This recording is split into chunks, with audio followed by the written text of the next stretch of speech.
going on, everybody? This is Sit Down. I'm DJ Sixsmith. Very special guest in the building, the one and only Ice Cube. Yeah, What's yeah. up, man? What's up with you? Good to have you in New York, man. Yeah, man. It's great to be here.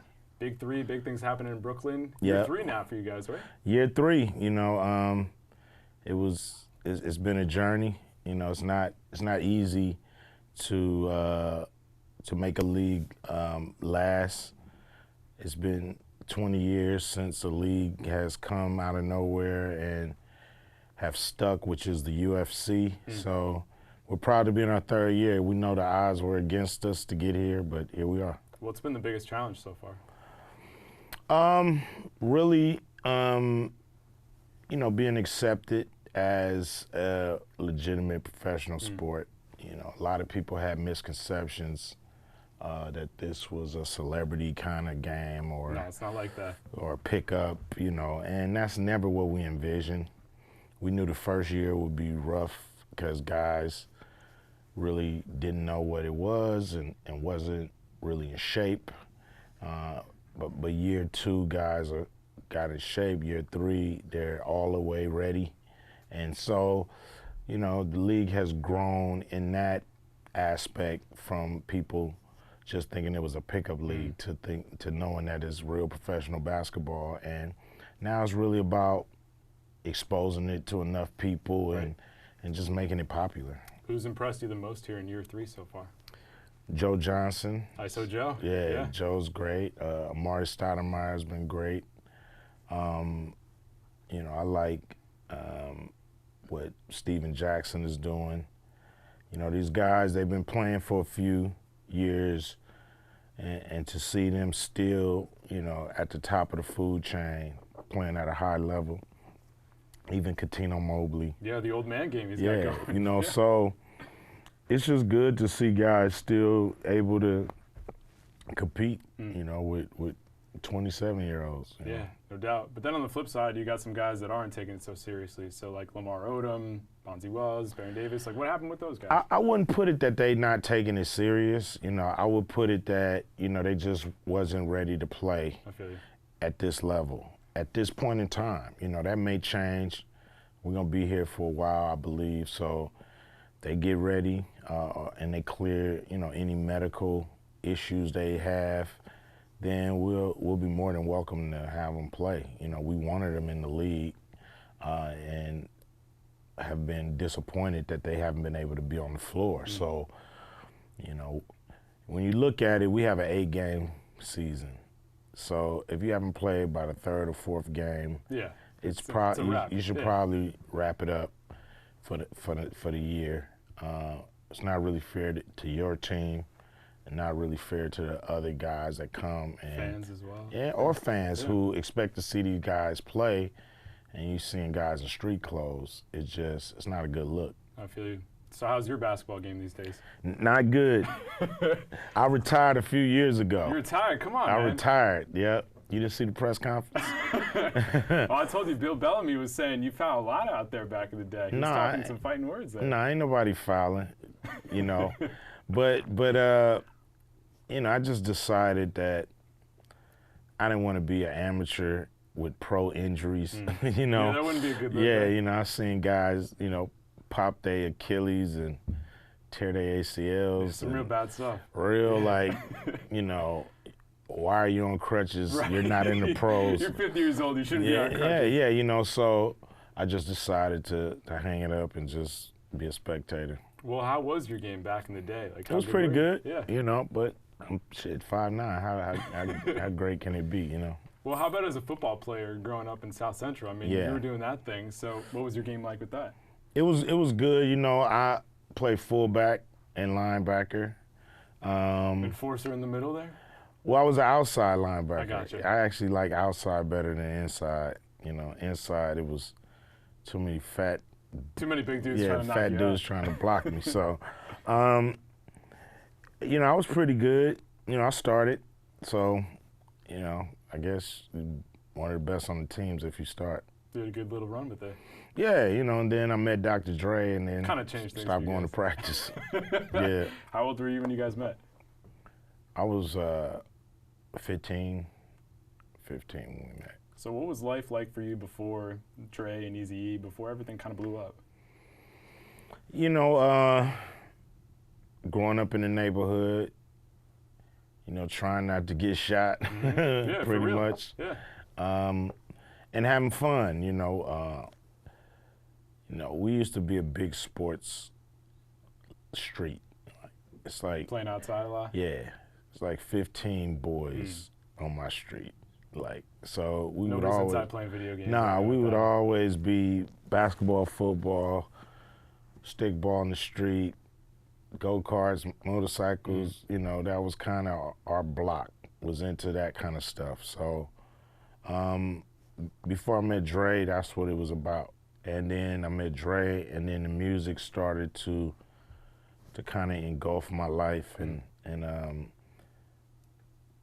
I enjoyed a change of pace. Why is that? Because, you know, everybody in the hood had avenues that seemed preordained for them, you know, in a way. Like, if you could play sports, you was gonna go that way. If you couldn't, you know, you might have to go the gangbang route. Right. You know, Just to survive. it's just so it was, here's a new music, a new flavor, kind of underground at the time, sweeping the nation, and I wanted to be a part of it. I feel you. So when you and Dre started doing your thing, what spoke to you about him, just in terms of the way you guys gel? Why was it such a good combo? Well, he was making records already, so I trusted him. I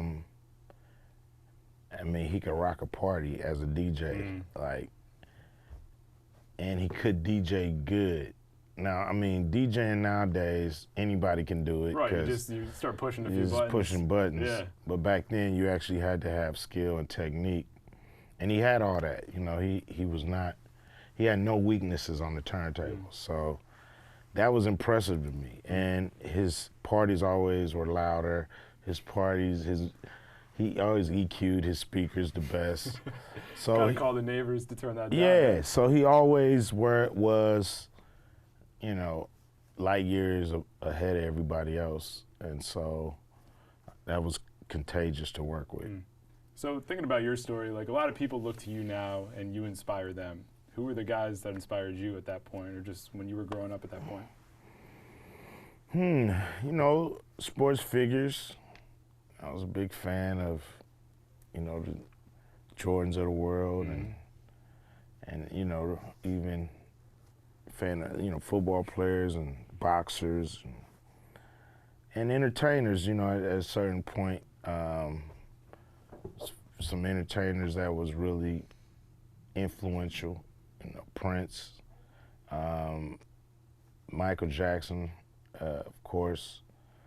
But I was a fan of Rick James and the Isley Brothers and Cameo, and, you know, kind of unsung artists too. And helped mold me.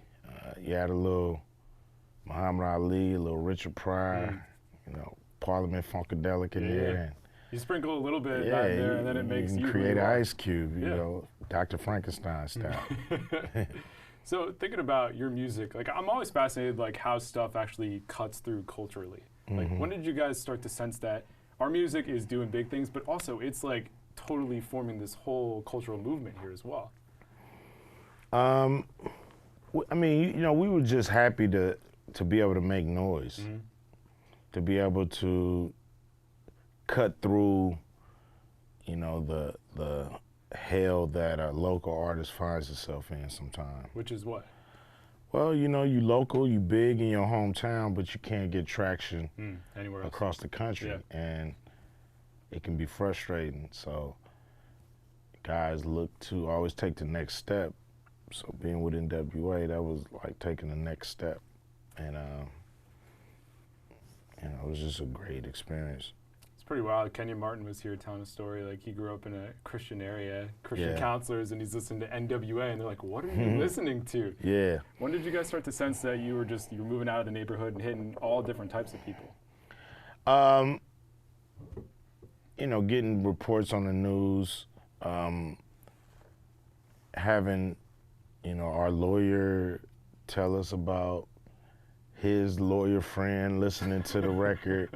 You know, things like that. We knew that, oh, this record is breaking through on a whole nother level. It's a lot of curiosity going on, and not just, you know, hood people loving the music, but it's all different types of people. All different types of people are experiencing this. So we didn't know what that meant for us, but we knew that our life was going to change in certain ways. What were some of the biggest changes for you when you think back on it? Just being able to live out some of my dreams, you know, being on stage with some of the biggest names, being able to go in the studio with some of the biggest names in hip hop. You know, that was kind of where we were pushing things and how we were enjoying our success at the time. I feel you. So when you think about the run for you guys, I mean, obviously you guys cut through in hip hop, but you also are doing your thing with movies. So when does the whole entertainment side of things come into the picture for you? In doing Boys in the Hood with John Singleton, he pursued me for a couple of years to do the movie. And the whole experience was great. You know, that's a movie that went to the Cannes Film Festival. Absolutely, yeah, that's a movie that cut through. Yeah, so, you know, when that's your first movie and you're in the south of France, what the hell? And you're they like, what's going on here? It's a little different than home. Yeah, and they're giving you a standing ovation for a movie about how you grew up in South Central Los Angeles. Right. I had to get bit by the bug. I had to pursue this. You know, it was the best thing I had ever experienced up until that time. And we lost John Singleton a little too early. Yeah. What was so special about him? He was true. He wanted to deliver the pure black experience to the viewer. Not a watered down version or not a caricature, but how we really are. And he was a champion for that. He was a champion for great cinema, a champion for black cinema, and my mentor, you know, a guy I can call on and talk about film and movies and shots. And, you know, he helped me a lot on my first movie, Players Club, that I directed. You know, he actually came in and helped me direct the scene because it was just way too crazy for me at the time. So things like that are stuff people don't see or know about John, but he's just a good dude, man. And I'm sad that he's not here. I feel you. So you mentioned Dre and the impact he had, John Singleton. Who are other people that have been mentors for you along the way? My father, big time. You know, just being there through the thick and the thin. You know, I've looked up to people like George Clinton, who was able to take music and make it so futuristic that you can't pinpoint a time when this music should exist or supposed to exist. I mean, he's actually, you know, put the past, present, and the future in music. And so it's incredible to go back and hear these records and still see that they're years ahead of their time. It's always cool when that happens. Yeah, it's crazy. So you mentioned how John Singleton was able to bring the black experience out. You know, when I hear you say that, I think about what Nipsey Hussle did in the community and how he impacted people. When you found out about his death, what was your reaction? Oh, man, I was real mad because I knew it was ugly. And it was something that shouldn't have never happened. And, you know, just full of regret for why it happened. He was a dude that I saw polish himself up and get ready for this moment. And for it to be snatched away from me, from somebody out his own neighborhood, is just as ugly as it get. And it's just a terrible thing, man. No doubt. It's terrible. What would Eazy-E's life look like today if he was still around? He'd probably be a billionaire. Yeah? Yeah. He'd probably have so much money. Had those smarts going? Yeah, he was always coming up with great ideas. He always knew what the people wanted. So I believe he would have continued to do that. Yeah, he's one of those people you kind of wonder what if. Same thing Tupac, you know, Yeah. with his acting career too. Yeah, he was a great actor, great artist, great friend, very talented rapper. Another tragedy. So when people think about your story, what do you want your legacy to be with all the different things you've done? Just Ice Cube kept it 100 every time.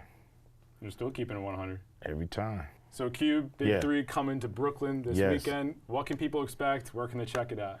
Oh man, you know, they should expect hard-nosed, competitive basketball played by some of the best players that ever laced it up. We're gonna be right here on CBS. That's right. Saturday and Sunday. And Saturday we're gonna be in Providence. You can check us out on CBS at noon Eastern. And then Sunday we're gonna be right here in Brooklyn. You can check us out on CBS at noon Eastern on Sunday. So You guys have just been running all over the country. for sure, that's how what you it's do it, all man. about. Cube. All right. It was a pleasure, man. Thanks. Thanks so much. Catch the Big 3 on CBS Sports Network this weekend. We'll see you next time here on The Sit Down.